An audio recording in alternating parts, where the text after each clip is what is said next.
Hey folks, how you doing in the land of grills? Doing another modification to the Blackstone Pizza Oven today. Folks, first of all, you're saying, what the heck? So one of you subscribers out there said, hey Tom, I want to put a front door on my Blackstone Pizza Oven.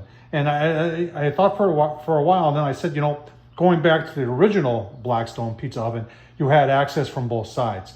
And this particular person didn't like going around to the back, the opening up and turn the gas on and off. So he put a door in, and I said, you know what? There might be other people like you out there that want to do the same. So we're going to show you how to do that today. We're going to show you get that part right there is, I had to paint it. It comes in white. It's a plumbing access door. It's plastic. It's less than 10 bucks, folks. I'll leave the link down below where I got it. I'm going to show you how I did that. Let's get started. Well, then hang on before we get going with that. If you want to see how we put the folding shelf on, I'll leave the link down to that. I think that's a must-have for that. Changing out the temp probe, I think adding one on the top is more handy than the one on the bottom. I'll leave the link down to that one. Also, folks, hey, and if you want to buy me a cool drink, don't forget to support the channel down in the super thanks. Let's get started. All right, so all this is a plumbing access door. You can, I'll leave the link to this one. It was less than 10 bucks. And obviously we're not going to leave it white.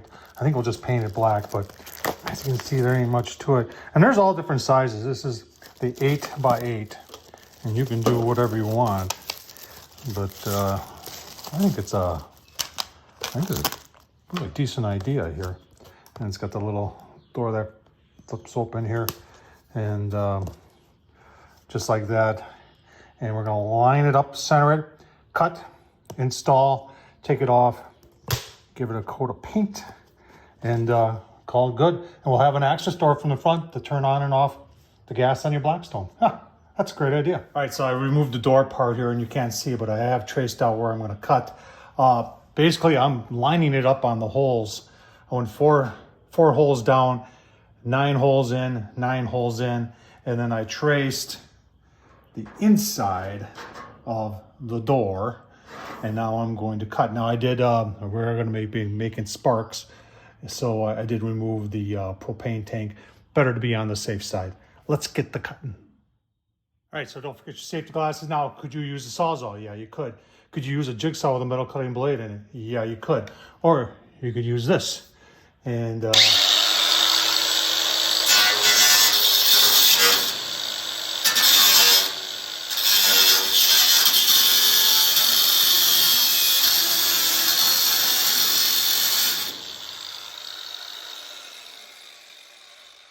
like that, I'm going to continue cutting them out. Then I am going to round all those edges. I probably am going to do a little touch-up paint, and I remember I got to paint that that plastic black. So finish on cutting here. All right, so that's how it's going to go. In all reality, it ended up being 10 holes that I left. 10 holes from this side, 10 holes from this side, and 1, 2, 3 at the bottom of the 4th hole. And then, like I said, I just want to make sure that I've got plenty to attach to.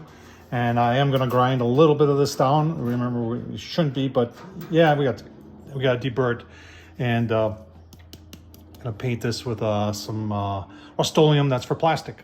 All right, took and rounded all the corners, clean it up a little bit, give it a little touch of spray paint to all that bare metal, and then give you a look-see at the painting of the doors. And I didn't have any black plastic paint. I got to go get some. So show you that. All right, waiting for the paint to dry. One thing that's important here, a lot of people would be tempted to separate the door from the frame, and it does come off like I showed you before, but if you're painting the whole thing, it's gonna build up paint and you won't be able to close the door. So I did open it a little bit, just spray it a little bit so you wouldn't see anything. Close it, sprayed it like that so the door will still be functional. I did pick up all my hardware. You can see painted all that. I'm just using some stainless steel. I got some small fender washers, and then these are 6 by 32 by 3/4. Could have went smaller, 1/2 inch would have worked. And then the same thing with stainless steel for the strap one. And wait for things to dry and put it together, see how it works. All right, I got the 4 in there. I got to put the cover back on, but you can see how easy this makes it now to get in there and turn the gas on. In fact, I could have probably gone up all the way to the top. It probably would have made it just a tad bit easier, but this will work a lot better for those of you that are storing yours in, you know, don't want to pull it out in order to get to the gas tank. This is a simple to do mod, and I think it's gonna work well. Give you a look-see, final product. All right, and there's the final product. You can reach right in there, as I showed before, and put in your, turn on your gas or turn your gas off. I think it's a handy little thing. Now, some of you are gonna say, I don't need it, and some are gonna say, I do. I like that, and I hope this is helpful. Tom Horsman at YouTube, thumbs up, leave a comment, and as always, folks, appreciate you watching. Thank you.